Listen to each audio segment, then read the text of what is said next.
네, 안녕하세요. 자, 이번 시간에는 교재 267페이지 수정세금 계산서를 보겠습니다. 자, 수정세금 계산서는 당초에 발행한 세금 계산서를 수정하여 발급하는 걸 이야기하는데, 수정세금 계산서는 아무 때나 발행할 수 있는 게 아니라 그 책에 보시면 사유가 있죠.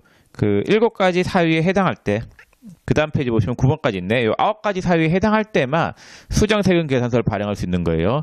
그래서 책에 나와 있는 그 사유를 충족하지 못했다라고 하면은 수정세금 계산서 발행이 안 돼요. 자, 그럼 발급 사유가 있는데 이 발급 사유보다는 여러분들 뭐가 중요하냐면요. 그 책에 있는 그 발급 사유에 해당이 될 때 수정세금 계산서 날짜를 며칠 날짜로 발행을 해야 되느냐. 그게 더 중요해요. 자, 그럼 일단 제가 사유를 볼 건데 사유에 동그라미 1번, 동그라미 2번, 동그라미 3번 있죠. 그 세 개를 좀 묶어보세요. 동그라미 1, 동그라미 2, 동그라미 3. 그 세 개부터 좀 설명을 드려보겠습니다. 자, X 1년 4월 1일 날에 세금 계산서 발행을 했어요. 자, X 1년 4월 1일 날에 세금 계산서를 500원에 부가세 50원짜리 이렇게 발행을 했어요. 자, 근데 X 1년 8월 10일 날 가서 봤더니 그 사유가 환입이 된 거예요. 재화가 환입된 경우. 환입은 그냥 여러분들 재무회계 할 때 매출 환입 배웠잖아요. 그런 걸로 생각하시면 되세요. 그 다음에 계약이 해제된 경우. 두 번째 사유가 계약이 해제이죠. 그 다음에 세 번째 공급가액이 추가 또는 차감되는 경우, 변동된 경우이죠.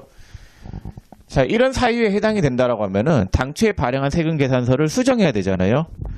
수정을 할 때 수정세금 계산서 발행을 할 때 이 방법이 당초의 날짜로 돌아가서 수정을 하느냐, 아니면은 이 사유 있죠. 이러한 사유가 발생한 날에 수정을 하느냐, 그 차이가 있단 말이에요. 이 세 가지 사유, 매출 환입, 계약의 해제, 공급가액이 변동된 경우에는 그 사유가 발생한 날, 사유 발생일로 해서 수정세금 계산서를 발행해야 된다라는 거. 그 세금 계산서가 있잖아요. 그 세금 계산서가 있으면은 날짜를, 사유 발생일이 언제예요? X 1년 8월 10일이죠. 이 날짜로 해가지고 만약 환입된 금액이 500원이었다. 이 전부 다 환입됐다라고 할게요. 그러면은 마이너스 500에 부가세 마이너스 50. 이런 식으로 수정세금 계산서 발행하면 되는 거예요. 뭐 계약이 해제됐어도 마찬가지. 계약이 해제됐으면은 해제된 날을 기준으로 하여, 그러니까 세금 계산서, 수정세금 계산서에는 날짜를 해제된 날로 해서 마이너스 발행. 공급가액이 변동된 경우, 만약에 공급가액이 100원 늘었으면은 이 날짜 X 1년 8월 10일로 해가지고 뭐 플러스 100원만큼 플러스해서 발행하면 되겠죠. 혹은 마이너스 됐으면 마이너스 100원. 그런 식으로 발행을 하시면 되겠습니다. 자, 그 다음 동그라미 4번이 있는데 그건 세무 1급 가서 배우시고 세무 2급에서는 안 나와요. 자, 그 다음 동그라미 5번하고 동그라미 5번 일단 볼게요. 동그라미 5번에 필요적 기재사항 등이 착오로 잘못 적힌 경우. 자, 이런 경우인데 X 1년 4월 1일 날 똑같이 세금 계산서 발행이 됐다라고 할게요. 500원에 부가세 50.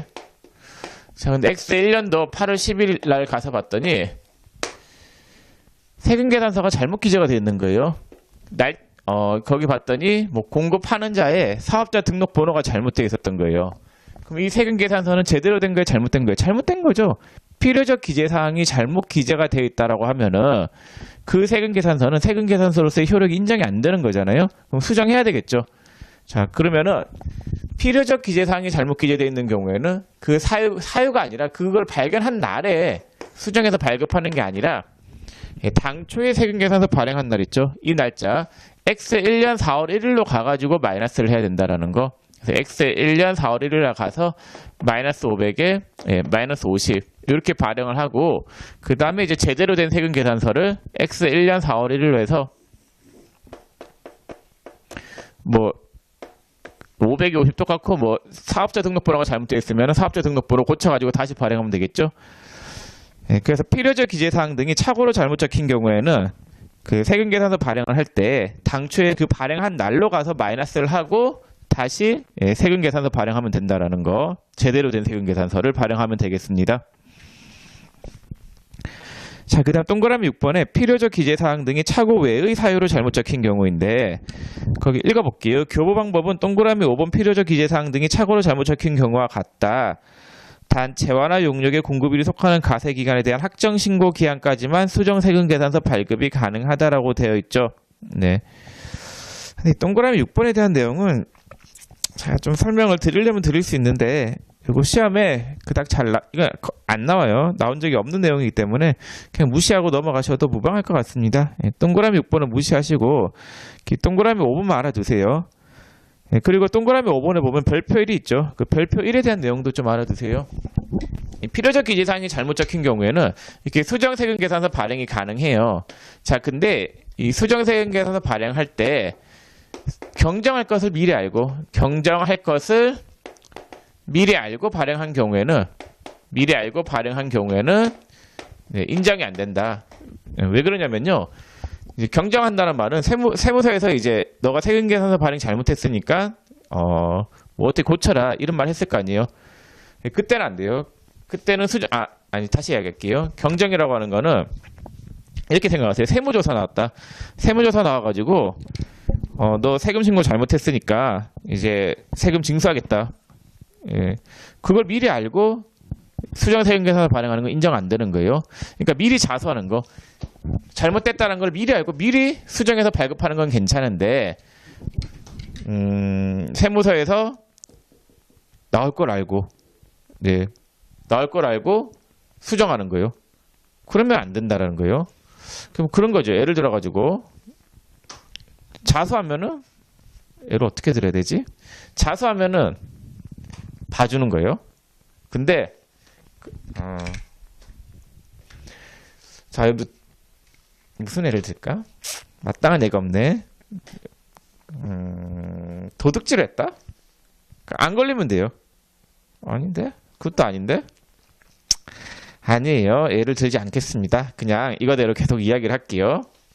그래서 수정세금계산서가 착오로 잘못 기재된 경우 있잖아요. 세금계산서가 착오로 잘못 기재된 경우에는 그 수정세금계산서 발행이 가능해요. 필요적 기재사항이 착오로 잘못 적힌 경우에는 수정세금계산서 발행이 가능한데 경정할 것을 미리 알고 있는 경우에는 발행이 안 된다라는 거. 이렇게 예를 한번 들어볼게요. 여러분들 다 이해한 것 같은데 계속 제가 이야기하는 것 같아. 그래도 얘기해 보겠습니다. 어떤 사업자가 있는데 자기 사업자가 이 세금계산서 발행을 500에 50 한 거예요. 근데 이게 500이 아니라 5억짜리였던 거예요. 5억짜리인데 이걸 알고 있었던 거예요. 그럼 알고 있었으면 미리 수정세금계산서 발행하면 돼요. 미리 발행하면 되는데 세금을 너무 많이 내야 되잖아요. 5억짜리면은. 그래서 가만히 있었어요. 가만히 있다가 이제 세무서에서 전화가 온 거예요. 너 왜 그거 발행 안 했어 하면서 세금 내라 이래요. 그때 이제 마이너스 치면서 다시 발행한다. 그건 인정이 안 된다라는 거예요. 그러니까 세무서에서 알기 전에 미리 한 경우에만 가능하고 이렇게 그 세무서에서 나와서 그 걸린 경우 있죠. 걸린 경우에는 수정세금계산서 발행을 할 수 없습니다. 자, 그 다음에 동그라미 7번 있죠. 7번에 착오로 전자세금계산서를 이중으로 발급한 경우가 있는데 잘못한 거죠. 그럼 하나 취소하면 되겠죠. 네. 당초에 발행한 거 2장 중에서 한 장을 취소하면 되겠고, 다음 페이지 가보시면 면세 등 발급 대상이 아닌 거래 등에 대하여 발급한 경우 이것도 잘못 발행한 거 마이너스 치시면 되세요. 9번에 세율을 잘못 적용하여 발급한 경우가 있는데 그건 잘못한 거니까 당초에 세금 계산을 잘못한 거 있잖아요. 그걸 마이너스 해가지고 다시 발행하면 되는 거예요.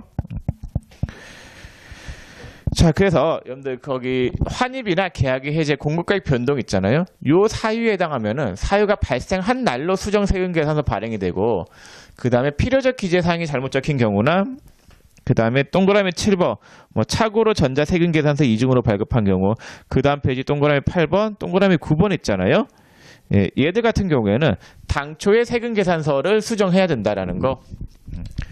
그래서 다시 정리해 보면은 이 날짜를 언제로 하느냐가 중요한데 이 세 가지 경우에는 그 사유가 발생한 날로 하고 그 다음에 필요적 기재사항, 세금계산서의 필요적 기재사항이 잘못 기재된 경우, 네, 그 다음에 이중 발급,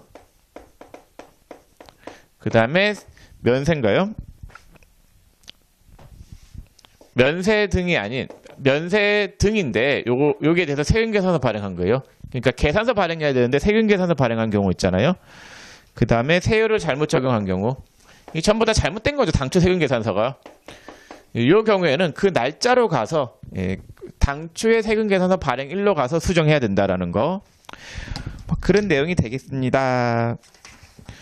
자, 해서 설명을 다 드렸는데 여러분들 수정 세금계산서 배운 거 바로 문제를 좀 풀어볼게요. 교재 271페이지 11번 보세요. 자, 11번에 다음 중 11번 보세요. 자, 다음 중 부가가치세법상 수정세금계산서 발급 사유가 아닌 것은 1번의 필요적 기재사항이 착오로 잘못 기재되어 경정할 것을 미리 알고 있는 경우인데, 여기 답이 되겠죠.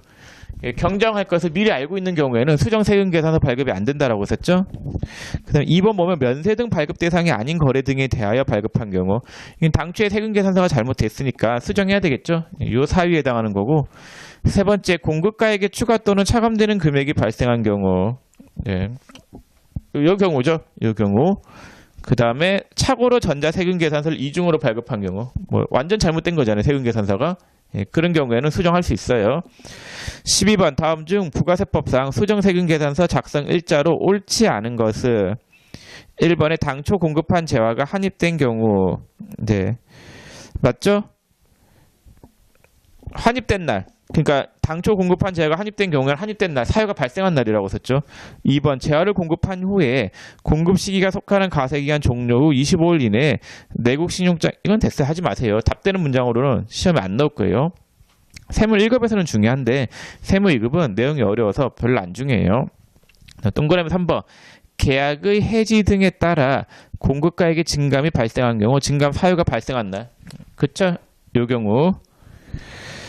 그 다음에 4번 계약의 해지로 재화가 공급되지 않은 경우 당초 세금계산서 작성에, 계약의 해지는 뭐라고 했어요? 그 사유가 발생한 날에 수정해야 된다라고 했었죠.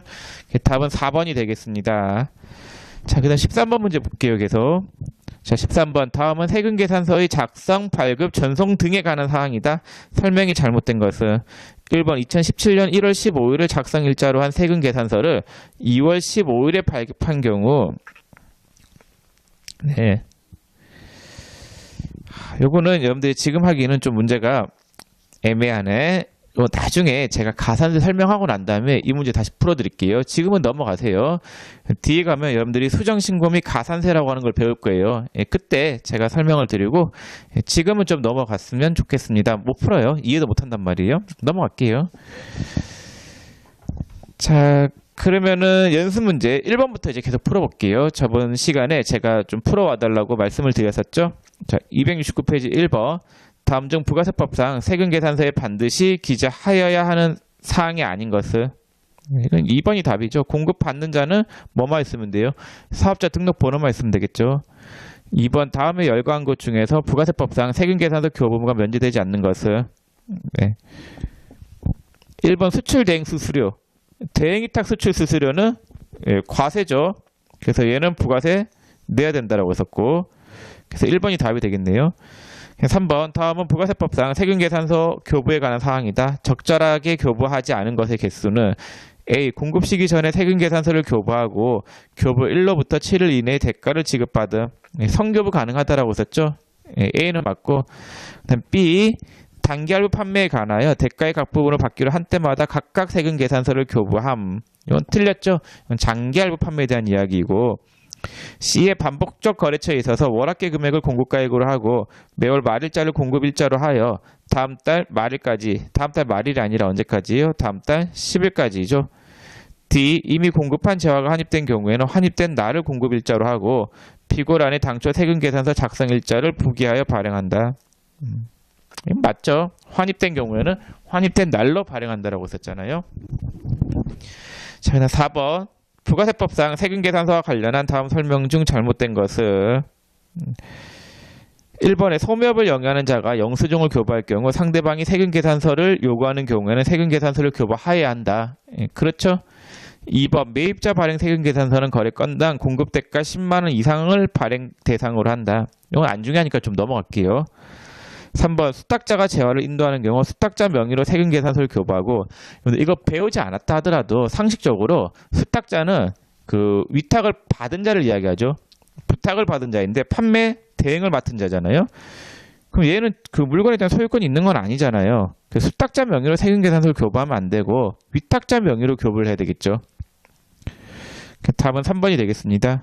자, 그럼 5번 다음 중 부가세법 부가가치세 일반 가세 사업자가 세금계산서를 교부할 수 있는 경우는, 자, 1번에 부동산 임대 사업자가 임대 보증금만을 받고 점포를 임대한 경우, 이건 나중에 뒤에서 배울 건데 1번은 간주 임대료와 관련된 내용이에요. 간주 임대료는 세금계산서 발급 의무가 면제예요. 2번 사업자가 생산한 가세 대상 재화를 거래처에 선물로 기증한 경우, 이건 간주 공급이죠. 간주 공급이니까 세금계산서 교부 의무 면제. 3번에 사업자가 생산한 가세 대상 재화를 종업원의 개인 용도로 사용한 경우, 이것도 간주 공급이니까 면제고, 자, 4번에 사업자가 구매 확인서에 의하여 수출 대행사에 가세 대상 재화를 공급하는 경우, 이건 내국 신용장에 의한 국내 공급이니까 영세율 세금 계산서 교부해야 되겠죠. 그래서 5번은 답이 4번이 되겠고, 6번 다음은 부가세법상 전자세금계산서에 대한 설명이다. 틀린 것은 1번 전자세금계산서는 원칙적으로 발급일의 다음날까지 국세청에 전송해야 한다. 예, 맞는 말이죠. 2번 국세청에 전송된 전자세금계산서는 출력하여 별도 보관할 필요 없다. 예, 맞는 말이에요. 국세청에 그 전산망에 다 그 자료가 저장이 되어 있기 때문에 전송을 보관 안 해도 돼요. 전자세금계산서는 보관 의무가 없습니다. 일반 종이세금계산서는 5년간 보관을 해야 되는데 전자세금계산서는 별도의 보관 의무가 없습니다. 3번 전자세금계산서 발급 대상 사업자가 적법한 발급기한 내에 전자세금계산서 대신에 종이세금계산서를 발급한 경우 공급가액에 1%의 가산세가 적용된다. 이거 제가 앞에서 그 설명을 좀 간단하게 드렸는데, 종이세금계산서 그러니까 전자세금계산서 의무 발급 사업자가 종이세금계산서 발급을 할 수도 있다라고 했어요. 근데 다만 뭐가 있다라고 했어요? 가산세가 있다라고 했었죠. 그 가산세는 공급가액의 1%가 돼요. 나중에 가산세 할 때 제가 한번 말씀을 드릴게요. 4번 당해 연도의 사업장별 재화와 용역의 공급가액 합계액이 3억 원 이상인 개인 사업자는 반드시 전자로 세금계산서를 발행해야 한다. 네. 당해 연도가 아니라 직전 연도 공급가액 기준이죠. 4번이 틀렸습니다. 자, 7번 공급 시기로서 틀린 것은 1번이죠. 이건 쉬우니까 넘어가고, 8번. 네, 8번은 답이 몇 번이에요? 1번이겠죠. 폐업 전에 공급한 재화의 공급 시기가 폐업일 이후에 도래하는 경우 폐업한 날이죠. 자, 9번 다음 중 부가세법상 재화와 용역의 공급 시기에 대한 연결이 옳지 않은 것은 1번 중간 지급 조건부 판매는 대가의 값부분을 받기로 한 때이죠. 네, 그래서 답은 1번이 되겠습니다. 자, 그 다음 페이지 10번 문제 볼게요. 10번에 다음은 갑회사의 거래 내역이다. 부가가치세법상의 재화 용역의 공급 시기는, 계속 읽어보면 갑회사는 을회사와 제품 공급 계약 수량이 1개, 공급 계약을 맺고 다음과 같이 이행하기로 했다. 계약금, 중도금, 잔금 형식인데 잔금일까지의 기간이 6개월 이상이죠. 8, 9, 10, 11, 12, 1, 2, 3, 6개월 이상이니까 얘는 중간 지급 조건부 판매에 해당이 되고, 공급 시기는 대가의 값부분을 받기로 한 때이니까 답은 4번이 되겠습니다. 자, 그러면은 그 연습 문제, 이론 연습 문제는 모두 다 풀었네요. 자, 그 뒤에 이제 274페이지 가세표준 및 매출세액을 해야 되는데, 이 부분은 다음 시간에 하도록 하겠습니다. 이번 시간은 여기까지만 할게요. 수고 많으셨습니다.